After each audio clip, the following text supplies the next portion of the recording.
My pleasant namaskarams to Honorable Padmanabhrao Garu and his daughter Honorable Shailaja Garu. And my best wishes to all the students. We have had the opportunity to study chapter 4 of the Constitution of India, which deals with the Union Judiciary. We are aware that as per Article 124 of the Clause 2 of the Constitution, it is the President of India who makes recommendations of the Natural Judicial Commission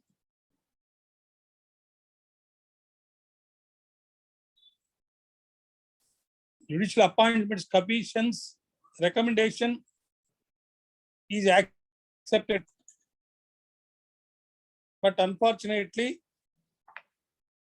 you know that as by a majority opinion of 4:1 on 16th October 2015, the Honorable Supreme Court struck down the constitutional amendment and the NJAC Act restoring the 2-decade-old collegium system of judges appointing judges in a higher judiciary.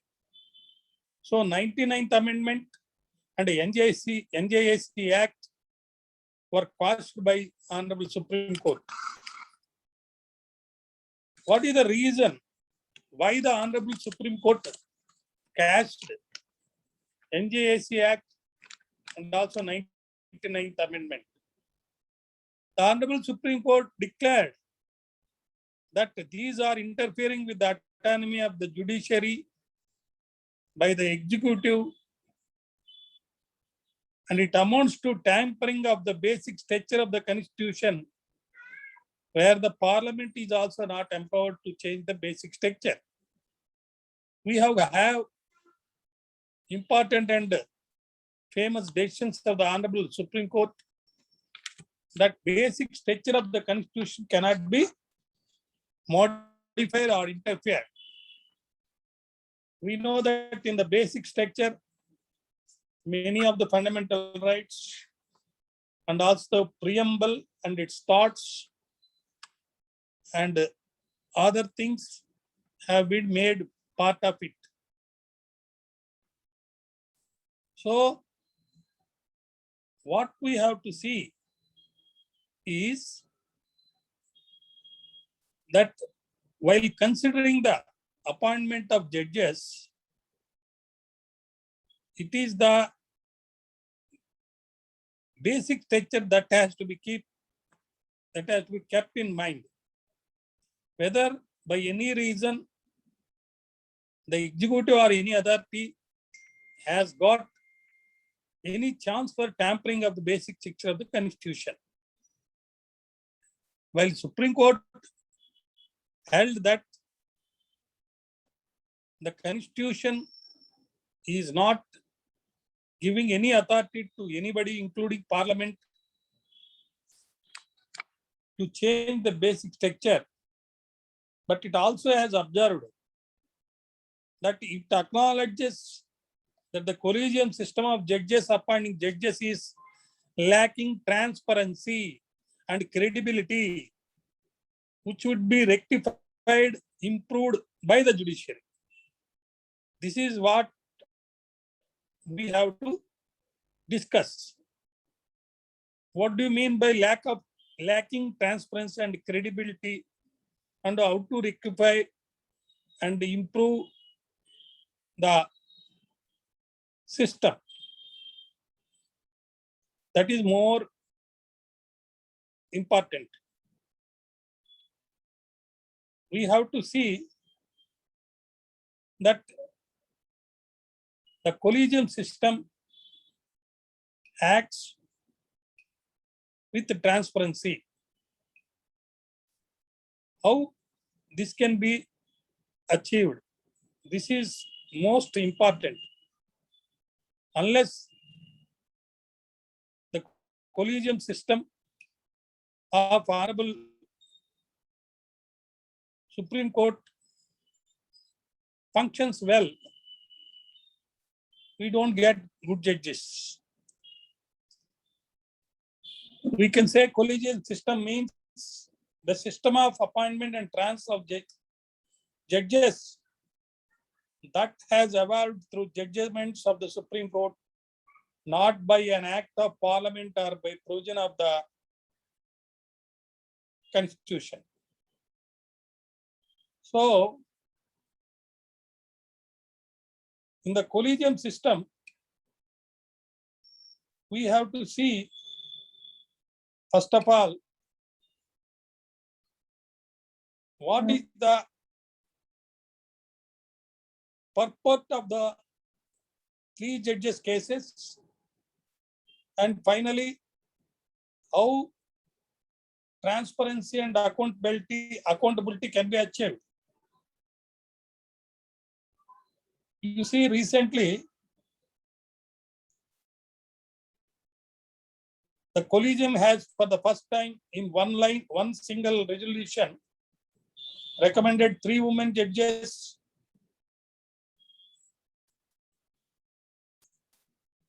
Thus, it has sent a strong signal in favor of the representation of the women in the highest judiciary.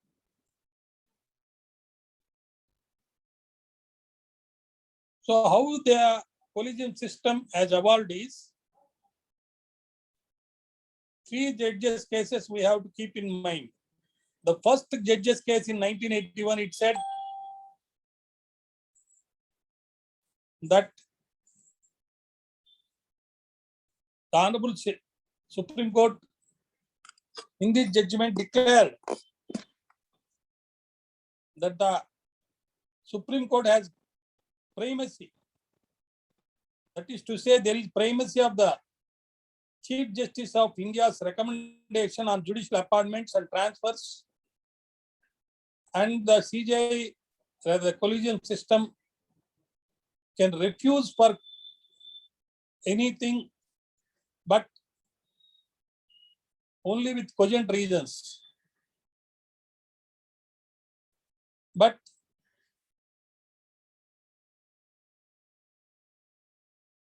this ruling has given the executive primacy over the judiciary in judicial appointment for the next 12 years, from 81 to another 12 years, that is 1993. So, what is only in the second judge's case, the collegium system is introduced holding that consultation really meant concurrence. It also held that it was not the CJI's individual opinion, but an institutional opinion formed in consultation with the 2 senior most judges in the Supreme Court. Then came the third case. It is a presidential reference under Article 143. It expanded the collegium to a 5-member body comprising the CJI and 4 of his senior most colleagues. The Supreme Court collegium is headed by the CJI and comprising 4 other senior most judges of the court. An High Court collegium is led by Chief Justice and 4 other senior most judges of that court. Names recommended for appointment by a HC collegium reaches the government only after approval by the CJI and the Supreme Court collegium. Judges of the higher judiciary are appointed only through collegiate system, and government has a role only after names have been decided by the collegium. It is limited to getting an inquiry conducted by the Intelligence Bureau if a lawyer is to be elevated as a judge in a High Court or the Supreme Court. Intelligence Bureau, it's a reputed and established intelligence agency. It is authoritatively controlled by the Ministry of Home Affairs. It can also raise objections and seek clarifications regarding the collegium's choices. But if the collegium reiterates that the same names, the government is bound under the Constitution bench judgments to appoint them as judges. What is the procedure for various judicial appointments? For CJI, the President of India appoints the CJI and the other Supreme Court judges. As far as the CJI is concerned, the outgoing CJI recommends his successor. In practice, it has been strictly by seniority ever since the suppression controversy of the 1970s. For Supreme Court judges are concerned, in respect of the other judges of the Supreme Court, the proposal is initiated by the CJI. The CJI consults the rest of the collegium members as well as the senior most judge of the court hailing from the High Court to which the recommended person belongs to. The consultees must record their opinions in writing and it should form part of the file. So here is the point. The consultees must record their opinions in writing and it should form part of the file. So we can see from the file what opinions in writing are written there. The collegium sends the recommendations to the law minister who forwards it to the prime minister to advise the president. In a similar way, it is for the High Court also. But the criticism of the collegium system is opaqueness and a lack of transparency, scope for nepotism, embroilment in public controversies. There is a chance for overlooking several talented junior judges and advocates. We know about national judicial appointments and what has happened to it and all that. Then, what is the procedure of filling of vacancies? It's a continuous and collaborative process involving the executive and the judiciary, and there cannot be a time frame for it. But it is a time to think of a permanent independent body to institutionalize the process with adequate safeguards to preserve the judiciary's independence, guaranteeing judicial primacy but not judicial exclusivity. We should ensure independence, reflect diversity, demonstrate professional competence and integrity. Instead of selecting the number of judges required against a certain number of vacancies, the collegium must provide a panel of possible names to the president to appoint in order of preference and other valid criteria.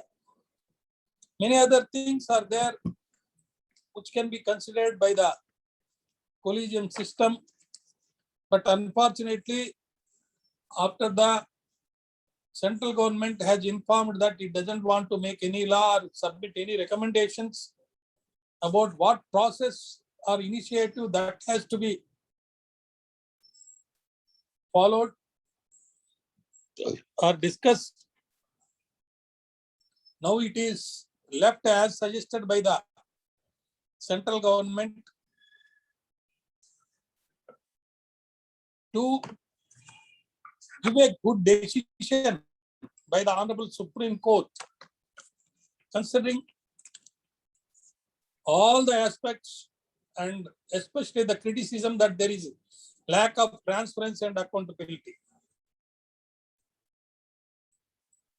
We know that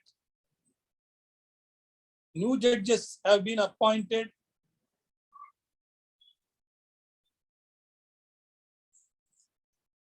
and there are proposals to alter the existing composition of various high courts.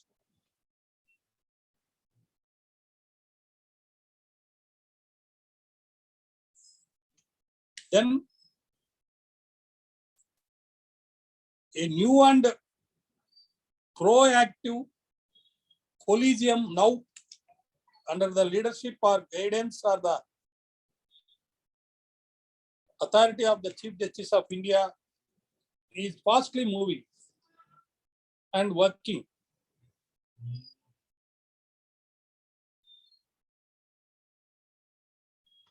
clearing the vacancies is a minimal requirement of a functioning of Supreme Court and other system. There is long-standing apprehensions about the collegium's operation remain unaddressed, specifically its opacity and the lack of independent scrutiny of its decisions. There is a battle going on between the executive and the judiciary. Today, even without express constitutional sanction, the collegium effectively exercises a power of supervision over each of the high courts without there being express constitutional sanction, and because of the judgments of the Honorable Supreme Court in that respect, there is clear, unambiguous collegium exercising effectively power of supervision over each of the high courts.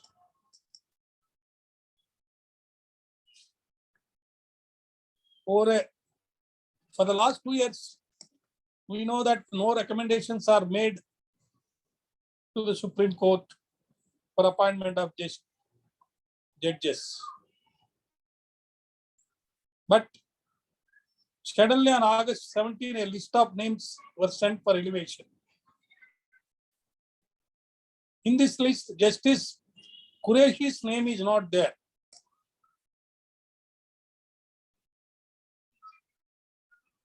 But what is the reason for exclusion of his name?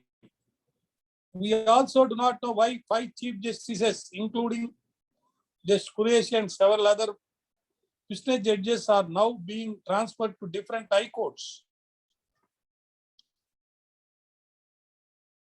We don't say, or we can't say, or even suggest that these decisions are unfounded. There is a possibility that each of the choices made is predicated on administrative needs. But the criticism is why the public are not aware,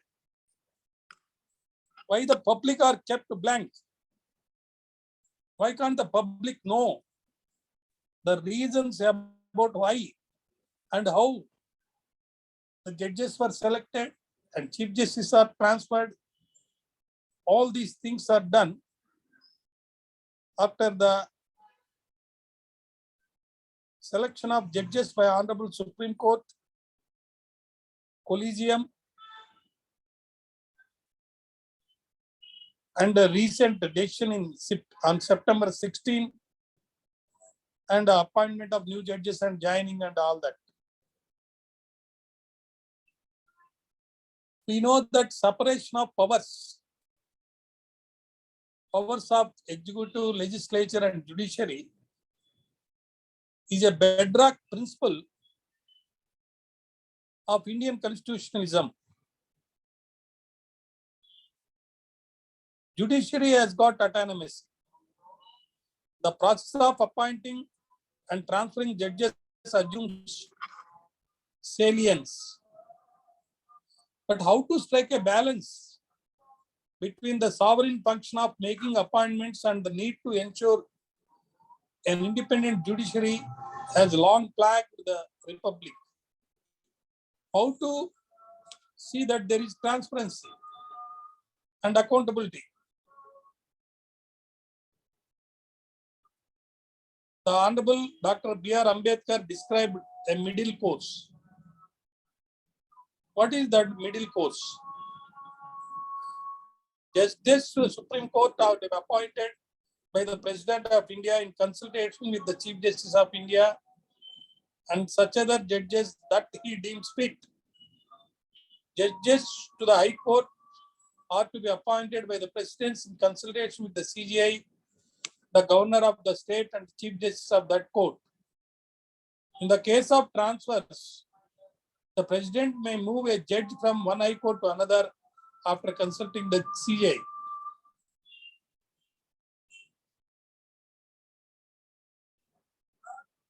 See, in the second judgment regarding this collegium, the Honorable Supreme Court held that the word consultation, when interpreted to mean concurrence, this word concurrence, the court held that there ought to be secured not from the CJI alone, but from a body of judges that the judgment described as a collegium. Thus, the court wound up creating a whole new process for making appointments and transfers and carved out a system where national primacy came to rest in the top echelons of the judiciary.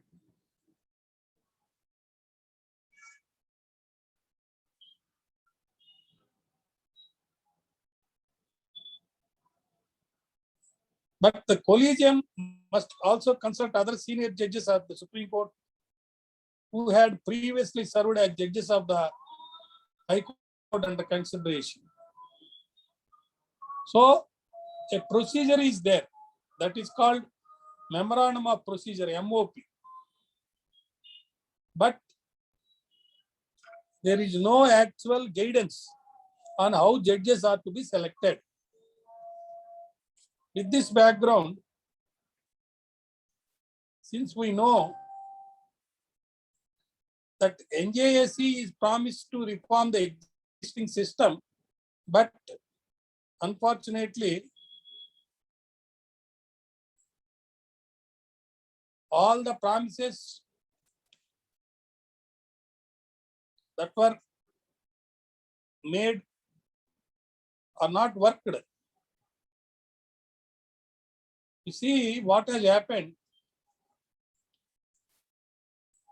in the fourth judge's case. It is held that judicial primacy in making appointments and transfers was an essential feature of the Constitution. In other words, the court held that a body that found no mention in the actual text of the Constitution had assumed a position so sacrosanct that it could not be touched even by a constitutional amendment.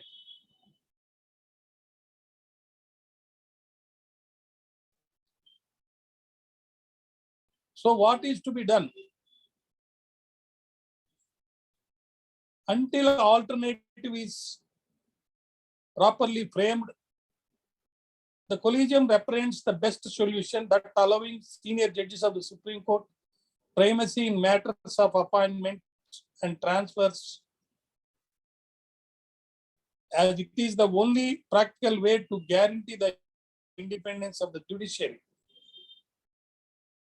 The Honorable Supreme Court, having promised to reform the existing system, has got a duty to do it. 6 years are over, but all have forgotten about this. That MOP, no actual guidance, impact in respect of how judges are to be selected. So what to be done? Procedure has to be prepared for selecting judges, how to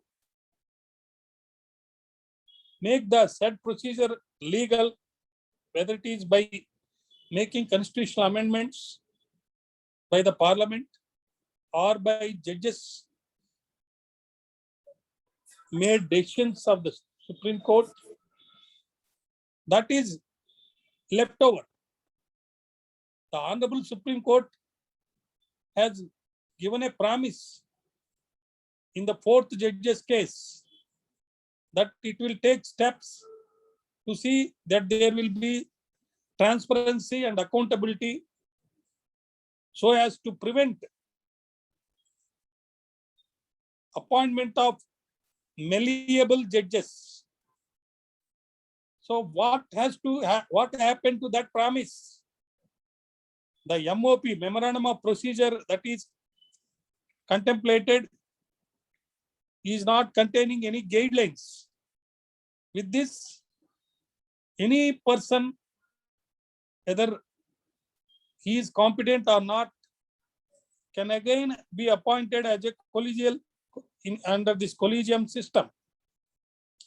There is no proper alternative system that is made till now. This procedure which we are contemplating that the judiciary will make in respect of appointment of judges and transfer of judges must clearly show there must be merit and diversity. No discussions on these aspects. How the consensus can be evolved.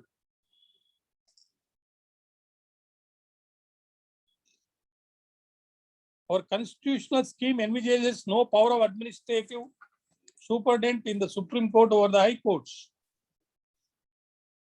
But when transfers are made routine, when the process of appointing Chief Justice to High Courts is shrouded in secrecy, a de facto system of oversight is put in place.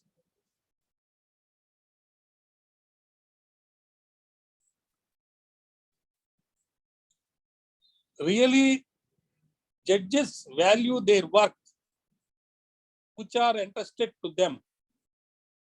Restoring high courts to the position of prestige must be seen as essential to the process of building trust in our constitution. Achieving this will no doubt require more than just a tweak in the process of appointments. The present system and the mysteries underlying the decision making only further dilute the High Court's prominence.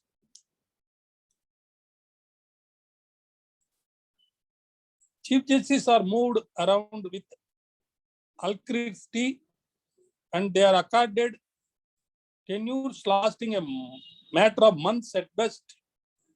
It is impossible for them to make any lasting changes. At some point, we must take seriously the task of reforming the existing scheme because the status quo is ultimately corrosive of the very institutions that it seeks to protect. In order to protect the judiciary, especially the Supreme Court, the MOP must have clear guidelines till alternative system to the existing collegium system is made. Because of all this, the public are expecting from the Honorable Supreme Court that the collegium shall act not only very fast in deciding and recommending the names of judges and also while making transfers, but it also must keep its promise that is made in fourth judge's case, where the Supreme Court struck down the NJAC and the 99th Amendment and held that all the laws are unconstitutional and restored the primacy of the Supreme Court collegium system. Shall we join again, sir? This meeting will end.